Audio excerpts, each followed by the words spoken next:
नमस्ते। करोली शंकर गुरुदेव जी की एक और वीडियो में आप सभी का स्वागत है। अगर आप हमारे चैनल पर नए हैं तो हमारे चैनल को लाइक से सब्सक्राइब करें, बेल आइकन को ऑन कर लें ताकि हमारे हर वीडियो की नोटिफिकेशन आप सभी को मिल जाए। और अगर आपने अभी तक मेरे ब्लॉग चैनल को सब्सक्राइब नहीं किया है तो मयूरी पढ़ते ब्लॉग टाइप करके मेरे ब्लॉग चैनल को भी ज़रूर सब्सक्राइब करें।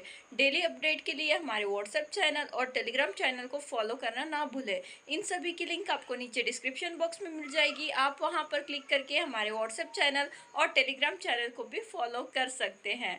जय माँ कामाख्या, जय करोली शंकर महादेव, जय राधा रमन जी, हर हर महादेव। श्रीमद् भागवत गीता में अगर आप देखेंगे तो भगवान श्री कृष्ण कह रहे हैं मैं आत्मा हूं, मैं शरीर नहीं, है ना। तो आप लोग कभी कभी कंफ्यूज हो जाते होंगे कि आत्मा और जीवन में फर्क क्या है।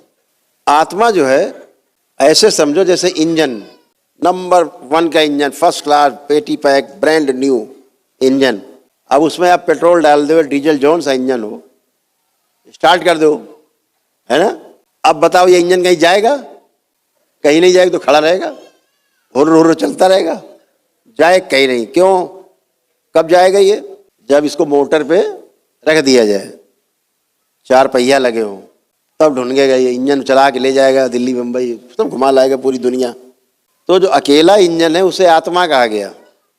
दृष्टा के रूप में एक जगह बैठा है, साक्षी भाव में टुकुर टुकुर देख रहा है, कर कुछ नहीं पा रहे, बस देख रहे हैं किसने क्या किया, उसने क्या किया। आत्मा दृष्टा के रूप। तो उसमें जब 4 पहिए लग जाते हैं गाड़ी के, बुद्धि, चित्त, वृत्ति और मन, तो बढ़िया गाड़ी फर्राटेदार दौड़ने लायक बन जाती। तो 5 चीजें मिलकर जब बनता है उसे जीवन कहते हैं। उसमें आत्मा सम्मिलित है ना। अब किसमें जीवन है और किसमें आत्मा है, कैसे पहचानोगे? इस बात को कैसे पहचानोगे? तो ये श्रीमद् भागवत गीता में हमने तो पढ़ी नहीं भाई, आज तक हम तो जानते ही नहीं। हमने तो कोई ग्रंथ ही नहीं पढ़ा, ना रामायण पढ़ी, ना गीता पढ़ी, ना वेद पुराण पढ़े, ना शास्त्र पढ़े। हम तो ऐसे ही हैं आपके जैसे। लेकिन हमें नहीं लगता कि कहीं इसका उल्लेख है श्रीमद् भागवत गीता में कि किसमें जीवन है और किसमें आत्मा है। अगर गीता के पढ़े हुए लोग यहाँ बैठे होंगे विद्वान, अगर ऐसा कुछ हो तो बता सकते हैं, हमको कुछ ज्ञान दे सकते हैं।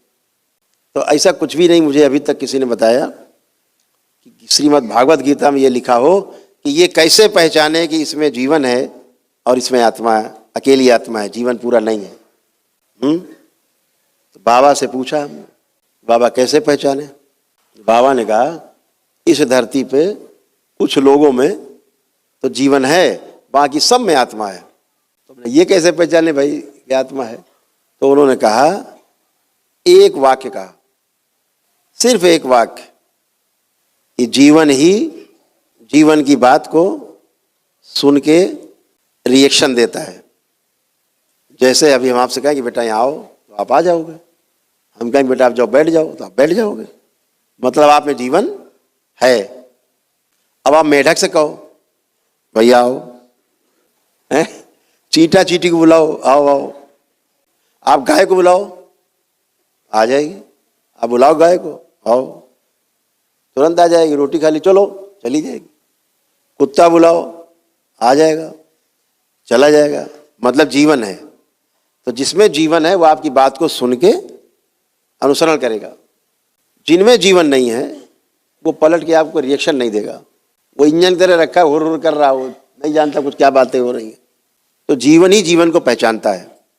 तो कुछ पशु हैं जिनमें जीवन है, कुछ पक्षी हैं जिनमें जीवन है, सब में नहीं होते। सभी पशुओं में जीवन नहीं है। तो क्या कमी हो गई?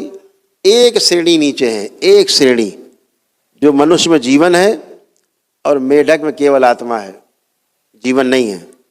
उस आत्मा के होने के कारण जो 4 चीजें हैं, आहार, निद्रा, भय और प्रजनन, ये 4 चीजें हैं उस आत्मा के होने के कारण। तो चींटी भी जानती है अपना सृष्टि में कि कैसे अपना फैलाव करना है, एक चींटी से 1000 चींटी, लाखों चींटी कैसे बनना है, उसे ही पता है। मेढक को ही पता है, मछली को ही पता है, लेकिन आप मछली को बुलाओ तो नहीं आएगी। कुछ मछलियां हैं जिनमें जीवन है, वो पहचानती हैं, रिएक्शन देती हैं, आती हैं आपको बुलाने पे, बोलने पे चली जाती हैं, कुछ में जीवन। तो मनुष्य में भी जीवन है और कुत्ते में भी जीवन है। अब फर्क क्या है दोनों में? फिर कैसे श्रेष्ठ मान लिया गया मनुष्य? तो कुत्ते में जीवन तो है, हाथी में जीवन है, गाय में है, घोड़े में, सभी में जीवन है ये, लेकिन इनके अंदर कर्म स्वतंत्रता नहीं है। कर्म करने की स्वतंत्रता इनके अंदर नहीं है। इनकी लीक बनी हुई, इतना करना है इनको, इतने में सो जाना है, इतना ही काम करना, लिखा पढ़ी में उनके पास दिमाग में है। अब आप घर में रख के ट्रेंड करो तो अलग बात है, आपका ब्रेन अब काम कर रहा है आपका, तो आपको क्या फर्क है उसमें? केवल एक छोटा सा मेधस है, मेधस छोटा सा जो हमारे हैं अंदर मस्तिष्क में, छोटा सा मेधस।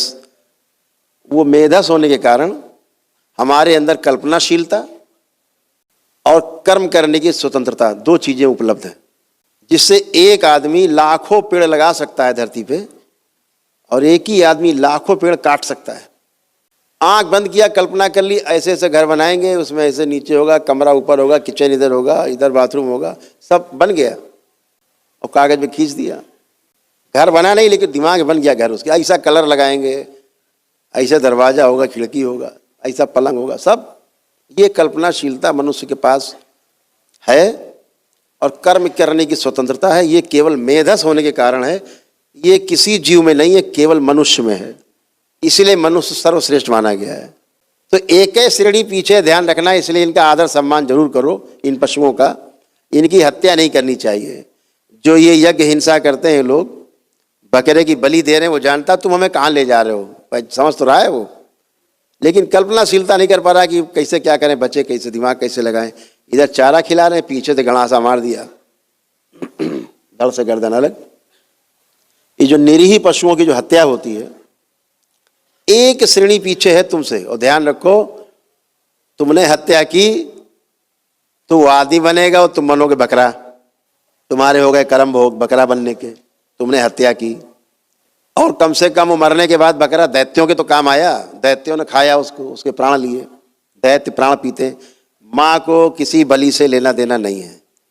कोई ये कहता हो, बकवास करता हो कोई मूर्ख आदमी कि माँ तो गड़ासा जो मारेगा ना, लगेगा बकरे की, लेकिन कटेगी गर्दन उसी की। तो इन निरीह पशुओं की हमें सुरक्षा करनी है। एक है श्रेणी पीछे है, अगला जन्म केवल मेधस मिलना है उसको, मेधस, और आपकी तरह होगा।